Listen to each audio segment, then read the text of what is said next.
हमने जनाजों को उठते देखा है, हमने लोगों को मरते देखा है, हमने दफन होते देखा है। खुदा की कसम तारीख गवाह है, ये जो कब्रिस्तान में मिट्टी देने वाले लोग आते हैं ये हमदर्दियों में नहीं आया करते हैं, ये आपकी मोहब्बत में नहीं आते हैं।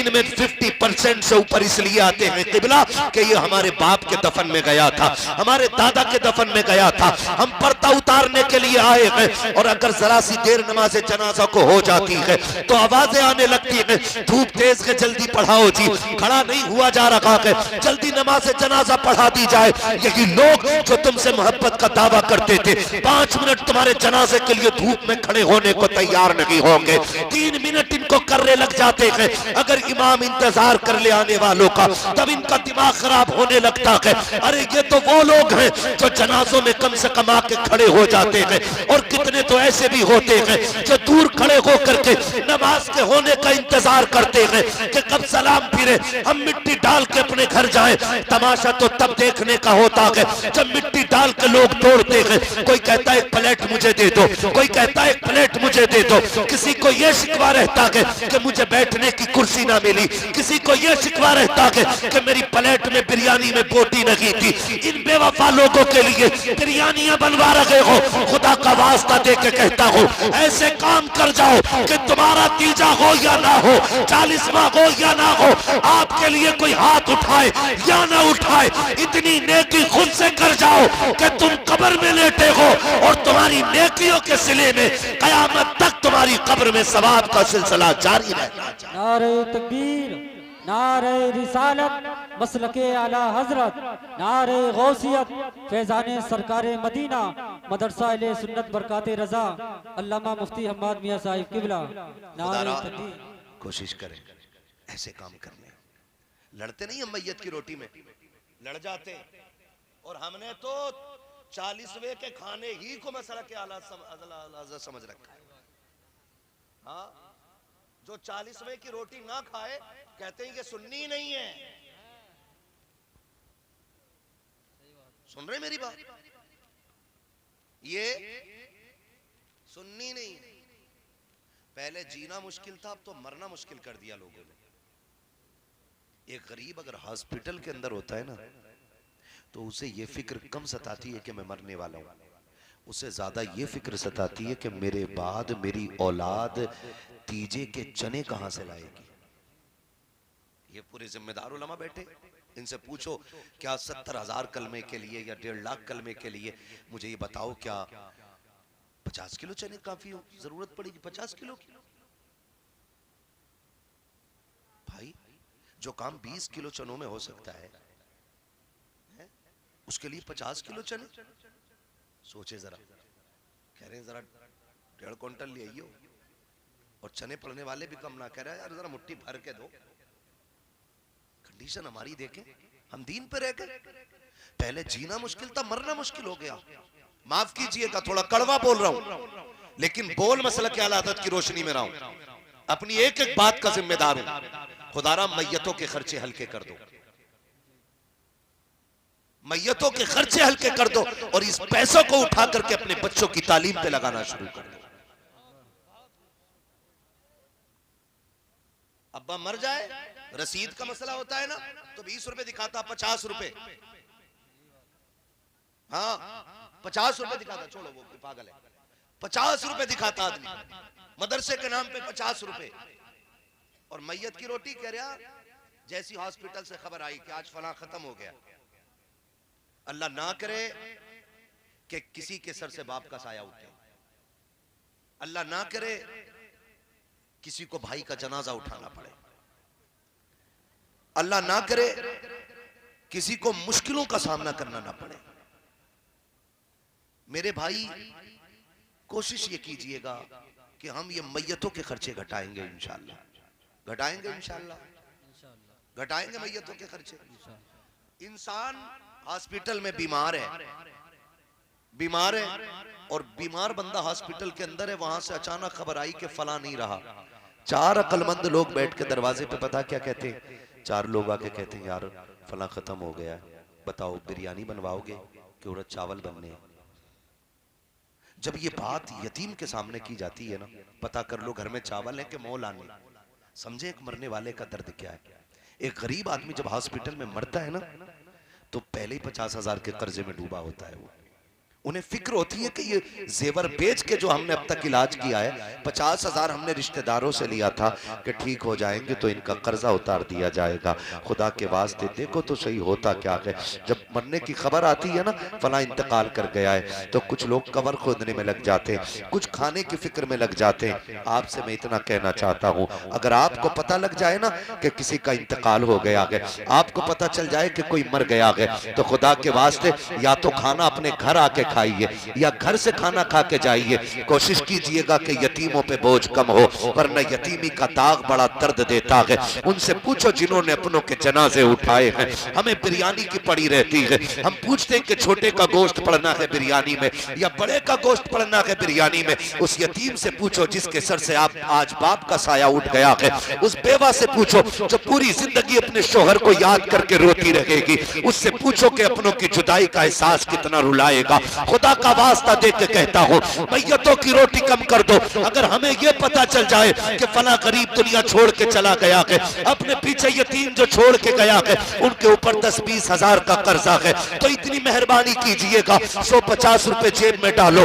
डालने के बाद आओ मरने वाले के दरवाजे पे, पूछने की जरूरत नहीं पड़ती है कि यतीम कहाँ है। देखो जिसके मुंह में पानी डाला जा रहा है वो बेटी यतीम हो गई है, जिस बेटे को लोग गोद में लेके फिर रहे हैं आज उसके सर से बाप का साया चला गया है। जेब से निकाल 1500 रुपए यतीम की जेब में डाल दे। मैं नहीं जानता कि इस पैसे को देते हुए तुम्हें या मुझे क्या तकलीफ होगी, लेकिन खुदा की कसम जब बाप के दफन के बाद यतीम जेब से वो मदद के पैसे निकालेगा और वो एक बार मुस्कुराएगा, खुदा की कसम काबे वाला भी राजी हो जाएगा, मदीने वाला भी राजी हो।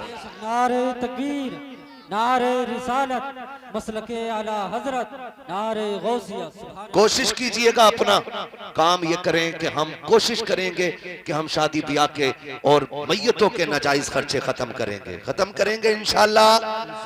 अपने बच्चों को कुरान पढ़ाइए, अपने इदारों को मजबूत कीजिए, अपने दीनी तालीमों को मजबूत कीजिए। इदारे हैं, कोशिश करें हम अपने बेटों को भी पढ़ाएंगे इंशाअल्लाह, अपने बच्चों को कुरान पढ़ाएंगे इंशाअल्लाह। कोशिश कीजिएगा। और मैं बच्चों से कहूंगा, मेरे सामने जो छोटे बच्चे बैठे, कोशिश करना मेरे बेटे तुम भी पढ़ोगे ना इंशाअल्लाह। कोशिश कीजिएगा, हम सब पढ़ेंगे इंशाअल्लाह, और इतना जरूर पढ़ेंगे कि बाप के मरने के बाद हमें फातिहा पढ़ने का टाइम मिल जाए। पढ़ेंगे इंशाअल्लाह। कोशिश कीजिएगा हम लोग पढ़ें। और बेटे अगर हम मोबाइल चलाते तो कम चलाइएगा, इसलिए कि जब हम ज्यादा मोबाइल चलाएंगे, नहीं पढ़ेंगे, तो हमारा आने वाला कल बहुत खराब हो जाएगा। अगर स्कूल में पढ़ते हो, तालीम हासिल करते हो, तो मदरसे में, स्कूल में, जहां भी पढ़ते हो, पढ़ाई मेहनत से कीजिएगा इंशाअल्लाह। करेंगे इंशाअल्लाह। पढ़ेंगे बच्चे इंशाअल्लाह। हाथ उठा के वादा करें बच्चे, माशाअल्लाह। हाँ, जहां भी जाते हो, स्कूल जाते हो, मदरसे जाते हो, हमारे दीन को, तालीम को, हमारे लोगों को दीन और इस्लाम की जरूरत है, तो हम अपने बच्चों को दीन सिखाएं, मेहनत से पढ़ें।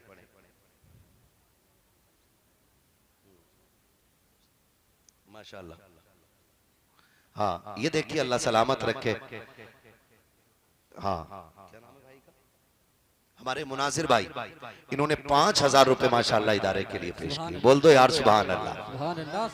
हाँ माशाअल्लाह, 5,000 रुपए मुनाजिर भाई भगतपुर के रहने वाले हैं। अल्लाह ताला इनकी बिजनेस में बेपना बरकतें अता फरमाए, इनको अल्लाह दिन दूनी रात चौगनी तरक्की अता फरमाए। खुदा करे कि इनकी नस्लों के रिस्क में बरकतें हो जाए। और भी जो हजरात हैं इस इदारे का ताबुन करना चाहते हैं तो वो लोग कर सकते हैं। है कोई बंदा और जो इदारे का ताबुन करे भाई अपनी बस्ती में? है कोई भाई? मंसूरपुर के कितने लोग हैं? हाथ उठा के बता दें जरा। मंसूरपुर के सुभान अल्लाह, है ना, इतने लोग हैं। हाँ माशाअल्लाह। तो मदद करेंगे भाई अपने इदारे की। और भी कोई लोग हैं जो ताबुन करना चाहते हैं? माशाअल्लाह। ये हमारे भाई ने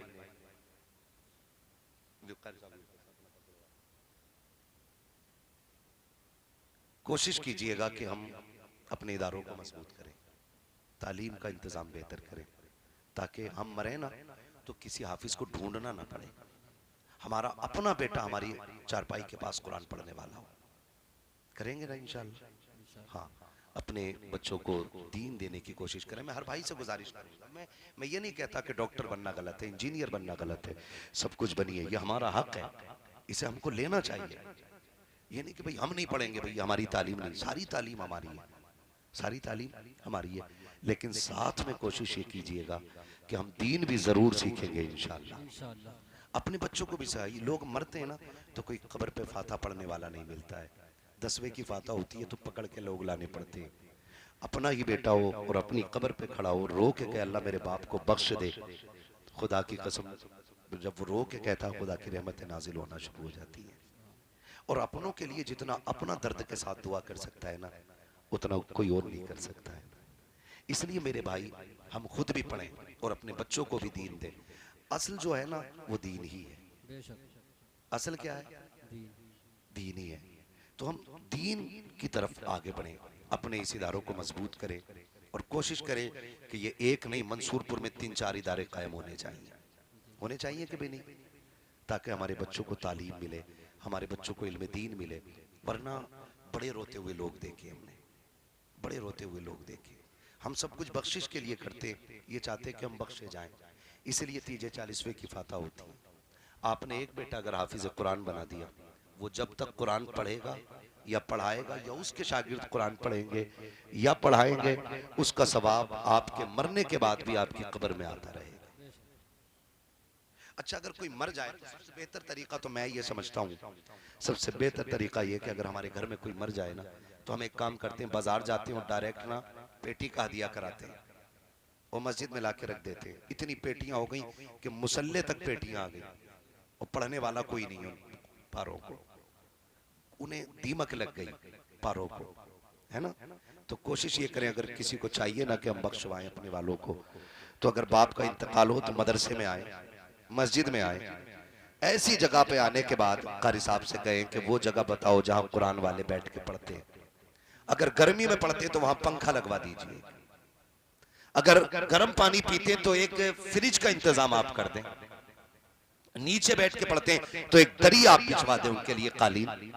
अगर आपके दिए हुए पैसे से किसी कुरान वाले की मदद हो गई ना, तो वो जब तक कुरान पढ़ता रहेगा उसका सवाब तब तक आपकी कब्र में आता रहेगा। सुभान अल्लाह। इसलिए कोशिश करें ये नेक काम हम खुद से करेंगे, अपने हाथ से इंशाअल्लाह करेंगे ना, इंशाअल्लाह अपने हाथ से कीजिएगा, कोई किसी का नहीं होता है, हमें अपने हाथ से करना जो भी करना है। इसलिए अपने मरने का इंतजाम हम खुद करें और बख्शिश का इंतजाम भी हम खुद करें। मैं ये नहीं कहता कि सिर्फ इन्हीं का एक इदारा हो, मैं तो कहता हूँ इस मंसूरपुर में 2-3 इदारे होने चाहिए। काफी बड़ा गांव है ना, काफी उधर भी काफी लंबी बस्ती है, तो एक इदारा इधर भी हो उधर भी हो, ताकि हमारे ज्यादा से ज्यादा बच्चे दीन हासिल कर पाए और हमारे बच्चों को शरीयत का इल्म हो जाए, हम हराम हलाल की तमीज करने लगे और हम मरें तो बेबसी की मौत ना मरें, हम खुश नसीबी के साथ दुनिया से जाएं कि हमारे बच्चे हमारे जनाजे पढ़ाने वाले हों, हमारे बच्चे हमारी कब्र पे कुरान पढ़ने वाले हों और हमारे बच्चे हमारे लिए रातों में उठ के दुआएं करने वाले हों। ये दीन बड़ी मुश्किल से हम तक आया है, इतनी आसानी से नहीं आया जितना हम समझते हैं। बड़ी बड़ी कुर्बानियां लगी हैं दीन के लिए। सहाबा इकराम ने घर की दौलतें लगाई हैं। मेरे नबी ने ऐलान किया, सहाबा मुझे आज दौलत की ज़रूरत है, दीन के लिए चंदे की ज़रूरत है, दें। तो जिसके पास जो था ले लेकर के आए। जानते हो हजरत उमर ने अपनी सारी दौलत इकट्ठा करके ना उसके 2 हिस्से किए, 2 हिस्से उसके किए सारी दौलत के, और आधा अपने घर छोड़ा, आधा हुजूर की बारगाह में लेके आए। और थोड़ी देर के बाद देखा तो अबू बकर सिद्दीक सारा ही माल लेकर के हुजूर की बारगाह में आ गए, सारा माल लेकर के आ गए। हुजूर ने पूछा घर क्या छोड़ा? कहते हैं अल्लाह और उसके रसूल का सहारा छोड़ के आया। तो दीन के लिए जब जब जरूरत पड़ी है, सहाबा इकराम ने सारी दौलत लगा दी है। लोगों ने जान की कुर्बानियां पेश की हैं, लोगों ने माल की कुर्बानियां पेश की है। हम भी ये जज्बा पैदा करें कि इंशाअल्लाह जान माल की कुर्बानी पेश करेंगे अपने इदारों को, वादा करते हैं इंशाअल्लाह। जब हमारे बच्चे पढ़े लिखे होंगे तो उन्हें बाप की कदर मालूम होगी, बाप का एहतराम पता होगा, उन्हें रिश्तों की कदर मालूम होगी। माँ क्या होती है, माँ कौन होती है, ये मदरसों में बताया जाता है, ताकि हमारे बच्चे बाप का, रिश्तों का, नस्ल का, इन चीजों का लिहाज करने वाले हों। इसलिए मेरी आपसे गुजारिश है, अपने बच्चों को पढ़ा लीजिएगा, ताकि हमारे बच्चों को दीन के बारे में पूरी पूरी जानकारी हो जाए। और जो नहीं पढ़ सके या कमा रहे हैं, काम में लगे, उनसे इतनी गुजारिश है कि जो पढ़ रहे हैं या पढ़ा रहे हैं अपनी दौलत उनके हवाले करके थोड़ा बहुत जो भी हस्ब हैसियत है उसमें अपना हिस्सा शामिल कर लें, ताकि कयामत में ये कहने को जगह हो जाए तुम्हारे और हमारे लिए कि हम आपके दीन के लिए, अपने इस्लाम के लिए कम से कम इतनी कुर्बानी दे के आए। करेंगे इंशाअल्लाह, इतना करेंगे। मैं आपसे गुजारिश करूंगा जो अहले खैर हजरात इस नियत से यहाँ बैठे कि इंशाअल्लाह कोई ना कोई मदद हम ज़रूर करेंगे, तो गुजारिश है आपसे कि जो हजरात भी इस इदारे का ताउन करना चाहते हो तो वही इस इदारे का ताउन अभी भी कर सकते हैं, कल भी कर सकते हैं और बाद में भी कर सकते हैं, ताकि हमारे बच्चों की तालीम का इंतज़ाम अच्छा हो जाए। करेंगे इंशाअल्लाह। थोड़ी देर में पीर तरीक़त रहबर राह शरीयत हुज़ूर आसन मियां साहब क़िबला की आमद होने वाली है। भोजपुर से निकल चुके हैं, इसका मतलब कितनी देर लगेगी आने में यहाँ तक। बहुत जल्द इंशाअल्लाह हज़रत तशरीफ लाने वाले हैं। आप हज़रत का चेहरा देखिए और फैसला कीजिएगा, अगर आला हज़रत के पोते का हुस्न ऐसा है तो खुद आला हज़रत का हुस्न कैसा रहा, आप देख करके फैसला कीजिए। जिन्होंने पूरी जिंदगी ये कहा तेरी नस्ल पाक में है, बच्चा बच्चा नूर का, तू है ऐने नूर तेरा, जोर से तेरा, सारे बोलो सब तेरा, सब घराना नूर का। आप देखें अल्लाह ने उनके घराने को कितना नूर अता फरमाया है। आने वाले हैं वो, हम बरेली वाले लोग हैं। आला हजरत ने हमारे ईमान की हिफाजत की है, आला हजरत ने हमारे अकीदे की हिफाजत की है, उन्होंने हमारे सीने में इश्क रसूल भरा है। उन्हीं की नात खानी का नतीजा है कि हर बच्चे को हुजूर की नात का एक दो शेर जरूर याद होता है। जैसे मैं देखो अंदाजा लगाता हूं, मैं पढ़ूं, जिन्हें याद हो वो मेरे साथ पढ़ें। सबसे आला व औला, सबकी आवाज आ रही, सबसे आला व औला, सबसे बाला व वाला हमारा नबी। ये किसने सिखाया? आला हज़रत। किसने सिखाया? जोर से किसने सिखाया? आला हजरत ने सिखाया है। लोग कहते हैं हम मसला के आला हजरत का नारा लगाना छोड़ दें, कैसे छोड़ सकते हैं? हर फजर की नमाज के बाद हमारी मस्जिद से आवाज आती है, डाल दी कल्ब में सैयदी आला हजरत पे, जोर से सैयदी आला हजरत पे। ये हर फजर बाद, क्योंकि हमारी कौम नमक हराम नहीं नमक हलाल है। हम जिसका खाते हैं उसका, जिसका खाते हैं उसका गाते हैं। जब तक जिंदा रहेंगे मसला के आला हजरत अपनी ताकत के साथ लगाते रहेंगे। मैं लगाऊंगा एक नारा, जवाब मिलेगा ना? इश्क मोहब्बत, इश्क मोहब्बत। आला हज़रत, आला। पीछे वाले भी बरेलवी हैं,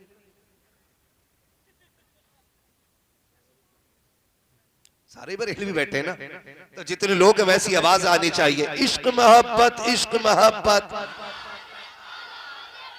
कैमरे वाले मुसलमान ही होंगे, आप भी बोल दो यार, है ना? सारी बरेलवी मतलब, तो फिर सारे जवाब दे मिलके, महफिल एक हो जानी चाहिए। इश्क मोहब्बत, इश्क मोहब्बत, इश्क मोहब्बत, इश्क मोहब्बत। बस्ती बस्ती करिया करिया,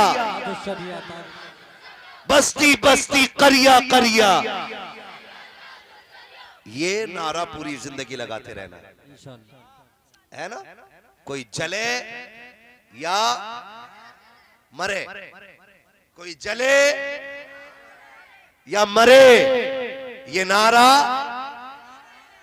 ये नारा, जोर से ये नारा। और जवानों से कहूंगा अपनी आने वाली नस्लों को ये बता देना, मोहताज होके मर जाना, गरीब होके मर जाना, आला हजरत से बगावत करके नहीं मरना है। ठीक है ना जी? आला हजरत फरमाते हैं हश्र तक लहरा, कब्र में लहराएंगे ता हश्र चश्मे नूर के, जलवा फरमा होगी जब तलत रसूलुल्लाह की। आला हजरत ने ना, कोई लोग जो लड़ा देते हैं ना, कहते हैं जी आला हजरत ने जो है ना काफिर बनाए लोग और बड़े सख्त थे। मैं कहता हूं अगर आला हजरत को पढ़ो तो समझ में आता है।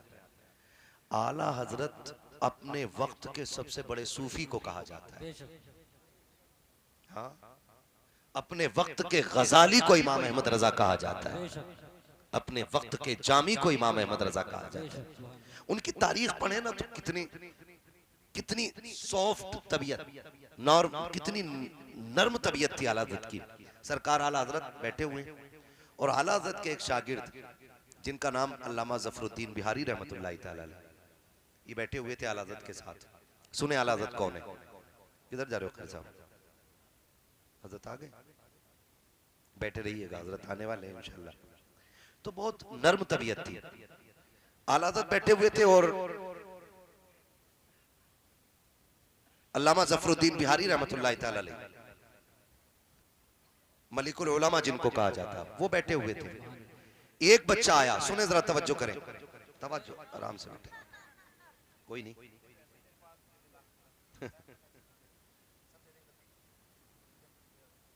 ले भाई, रख लो मेरी तरफ से, बैठो। हाँ, बात पूरी कर लूं मैं? अभी थके तो नहीं है ना? जो नहीं थके वो बोले या रसूल अल्लाह। तो मैं बता रहा हूं आला हजरत कौन है हमारे और कैसे हैं आला हजरत। बच्चों याद करना ये बात, जब कोई आके कहे ना बड़ा सख्त थे तो ये बात आपको बतानी है उसको। बैठे हुए अल्लामा ज़फ़रुद्दीन बिहारी रहमतुल्लाह तआला अलैह, माशाअल्लाह। एक बहन आलम जहां खातून, उन्होंने 500 रुपए मदरसे के लिए पेश किए हैं जो मंडइयों की रहने वाली है। अल्लाह ताला उन बहन के भी नजराने को कबूल फरमाए। हाँ जी, उम्मीद है भाई भी कोई ना कोई होगा जो 1500 रुपए देगा, है ना? तवज्जो है सारे लोगों की, इधर देखें, मैं आला हज़रत बता रहा हूं। बैठे हुए अचानक एक बच्चा आया आला हज़रत की बारगाह में और आके कहता, बड़े मौलाना साहब। कहा जी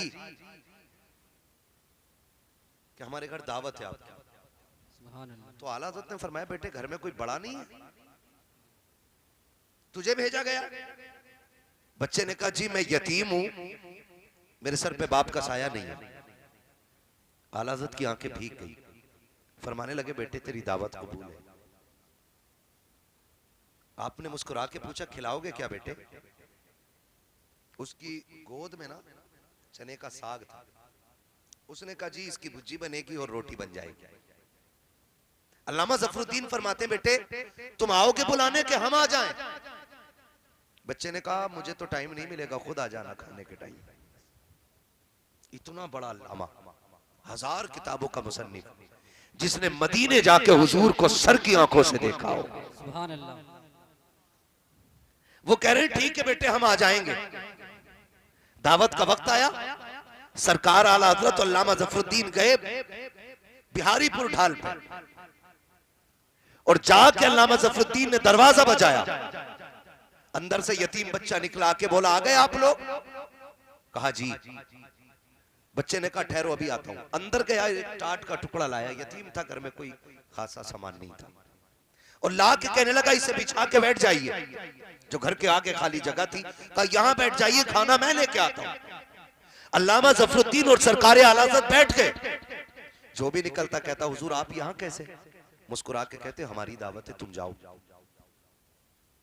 आला हज़रत शरीयत के इतने पाबंद थे कि आपने कहा, हमारी दावत है, तुम्हारी नहीं। दावत जितने लोगों की हो उतनी लोगों को जाना चाहिए। और आज क्या होता है, दावत एक की हो, मोटरसाइकिल वगैरह चल बैठ रहा ना, खड़ा चल रहा वहां पे, गाड़ी में जितनी सीटें खाली सारी भर ली, के चल खड़ा है, के ले रुक जा। एक एक बाइक पे 4, वो तो अच्छा डंडे नहीं बांधते पीछे, वरना फुल भर लें पीछे। कोशिश करें कि दावत जितनों की हो सिर्फ इतने लोगों को जाना चाहिए। यही मसला के आला हजरत है और यही मेरे मुस्तफा का दीन है। आला हजरत फरमाते, हमारी दावत है, तुम्हारी जाओ तुम। लोग चले जाते। थोड़ी देर के बाद बच्चा आया, एक हाथ में साग, एक थाली में, और दूसरे हाथ में बेसन की रोटी। और जब लेकर के आया ना बेसन की रोटी, सरकारे आला हज़रत बैठे हुए, पढ़े आला हज़रत को, जो आला हज़रत में भोंकते हैं, ये आला हज़रत को नहीं मानते हैं। तारीख ये भी देखी आला हजरत की, जिन्हें लोग सख्त कहते हैं वो इतने नर्म दिल थे। जब भी कोई आता, खुदा की कसम दे के तो सही, आगे साग रखा है, बेसन की रोटी रखी है, जबकि ये जिंदगी के आखिरी अय्याम है सरकार आला हजरत की हयात के। डॉक्टर ने ये कह दिया था आप चपाती रोटी खा सकते हैं, वो भी आधी या आधी से थोड़ी ज्यादा। चपाती कहते हैं गेहूं की छोटी फूली हुई रोटी को, जो बहुत पतली रोटी होती है। डॉक्टरों ने तो मना कर दिया था कि चपाती रोटी के अलावा आप कुछ नहीं खा सकते हैं, लेकिन अल्लामा ज़फरुद्दीन बैठे हुए हैं, सरकार आला हज़रत ने खाना शुरू किया है, आप खाते जा रहे हैं, अल्लामा ज़फरुद्दीन देख रहे हैं कि इतनी सख्त रोटी आप पूरी रोटी खा चुके। अल्लामा ज़फरुद्दीन ने कहा था मेरे सरकार तेरे कदमों पे कुर्बान जाओ, आप एक लुकमा खा लेते तब भी दावत का हक अदा हो जाता। आप एक लुकमा खा करके या 2 लुकमे खा लेते, 3 लुकमे खा लेते, दावत का हक अदा हो जाता। सरकार अच्छी तरह जानते हो कि ये जो रोटी रखी हुई है ये आपके लिए जहर कातिल से कम नहीं है, आपके लिए मना कर दिया गया है सख्त खाना खाने के लिए। आप ये रोटी क्यों खा रहे हैं? आप ये रोटी क्यों खा रहे हैं? किससे कह के जा रहे हो?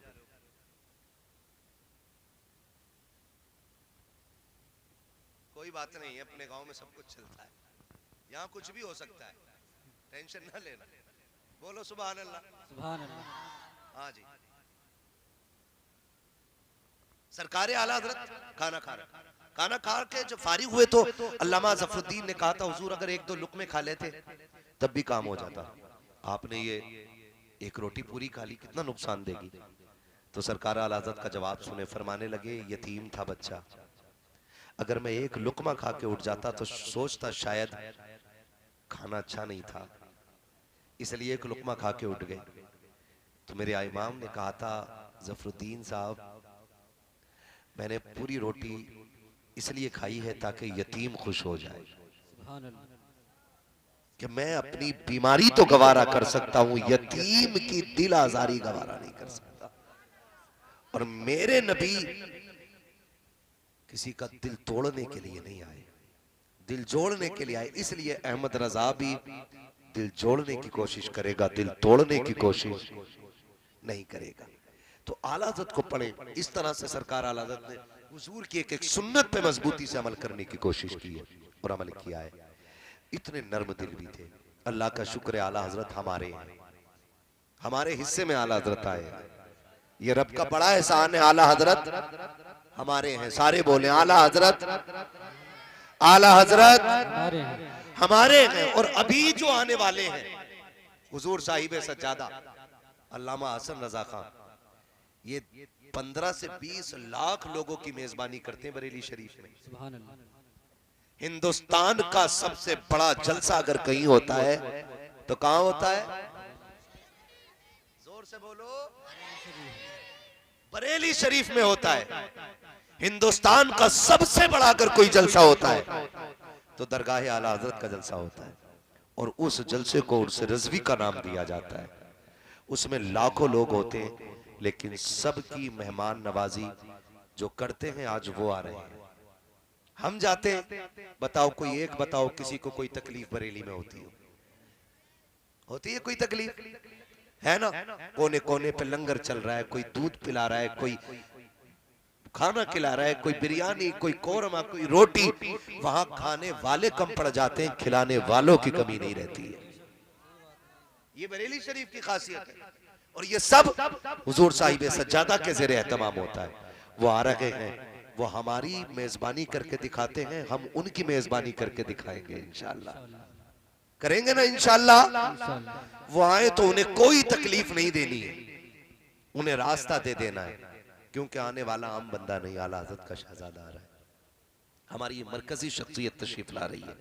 हुजूर साहिब सज्जादा आने वाले, हम बताएंगे कि आप जितना प्यार हमसे करते हो, आपसे ज्यादा प्यार हम आपसे करते हैं, है ना? आप देखेंगे निहायत शरीफ, सूफी बासफा, संजीदा मिजाज, चमक दमक से बिल्कुल अलग, एक सादा से कपड़ों में आने वाला बड़ा शहजादा, सादा सा लिबास, सादा सी। आप देखेंगे या तो टोपी होगी या सफेदा मामा होगा, इसी लिबास में पूरे हिंदुस्तान में मसलक आला हज़रत को आम करने वाला शहजादा हुजूर हसन मियाँ की शक्ल में आने वाला है। मेरी बात मुकम्मल हुई। फरमाया गया लक़द कान लकुम फ़ी रसूलिल्लाहि उस्वतुन हसना, मेरे महबूब की जिंदगी आपके लिए बेहतरीन नमूना है। मैं कैमरे वालों से कहूँगा सारे अपने कैमरे बंद कर लो। हुजूर हसन मियाँ तशरीफ लाने वाले हैं, सारे बिल्कुल हटा दें भाई, फौरन हटा दें, लाइव वाइव सारा बंद कर दें। आप मान जाओ, जब आपसे कहा जा रहा है तो सारे लोग बंद कर दो।